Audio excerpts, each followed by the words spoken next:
DraftKings Sportsbook is the best place to bet touchdowns.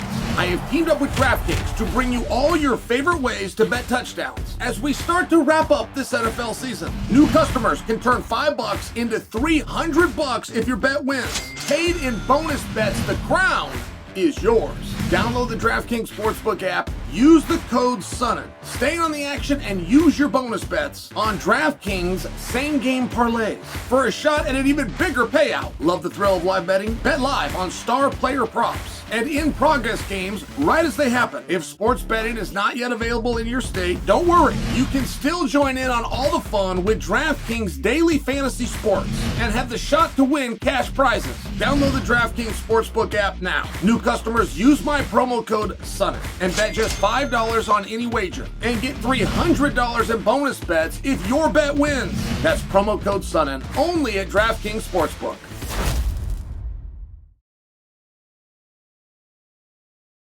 The Conor story is not adding up. I mean, I got to just tell you, I'm a little bit confused by it, and I say it from a standpoint that I'm just watching his next move, right? Like there's always this game of chess going on, and Conor is very good at understanding that there's a game of chess going on.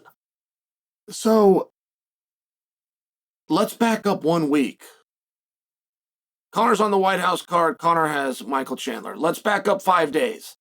Conor and Michael Chandler not only won't be made for the White House, it won't be made at all.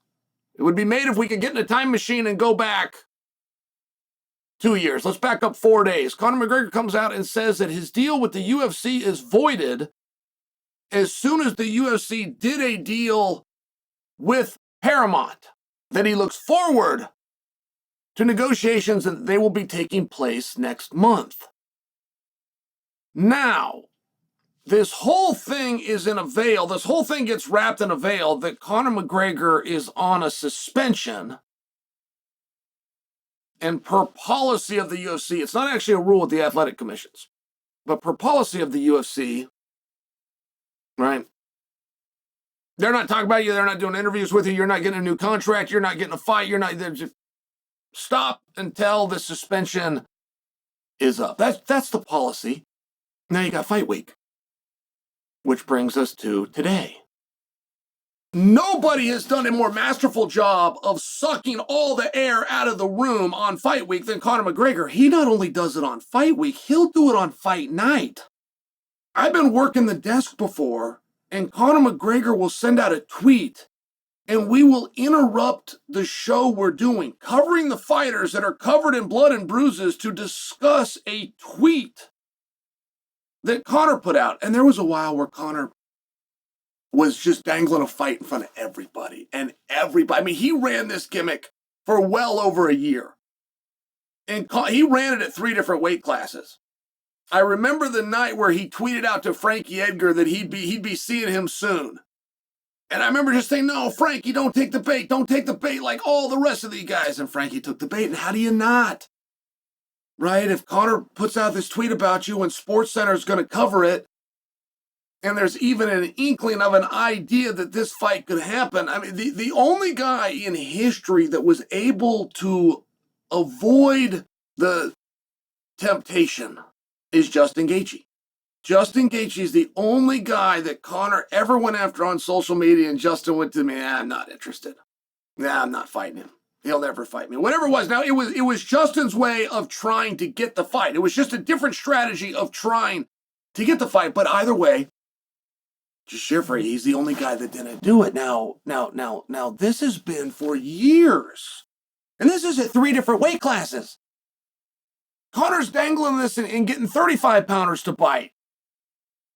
He was getting Henry Cejudo to bite for a while. Conor's doing this at 45-pounders. He's doing this with 55-pounders. Like, everybody's taking the bait. Now, we're on an actual fight week of Conor's actual weight class.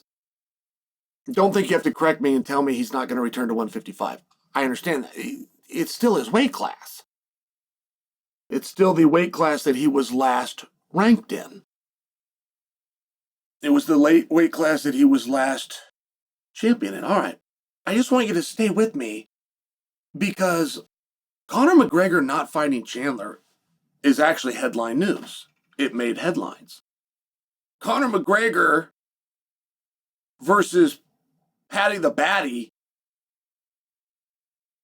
would be like a mega fight, a mega box office if you could ever do it, and would possibly even justify Conor getting a title shot. Like Conor versus Islam, it's one of these really silly ideas. But Conor returning and taking on this guy, that it works. The story works. This fight's never going to happen. I'm telling you, the story works. Conor no longer being under contract with the UFC because the UFC's deal with Paramount instantly voided Conor's deal with the UFC. This is all headline worthy, but it's media day today, right now. Not one question about Conor came up. Not one single media member said, why no Chandler versus Conor anymore? Why no Conor at the White House? Conor says he's no longer under contract. Conor says he's got a negotiation next month. Not one question. That's very peculiar. That has not happened in years. It has been years that Conor could send out a tweet and take all the attention out of the room. And this week, Conor sent out that tweet. He claimed that he is no longer under contract. That's huge. That's blockbuster news. And on Media Day, nobody asked about it, or him, or the White House, in any fashion. And I got to tell you, I don't know what to make of that.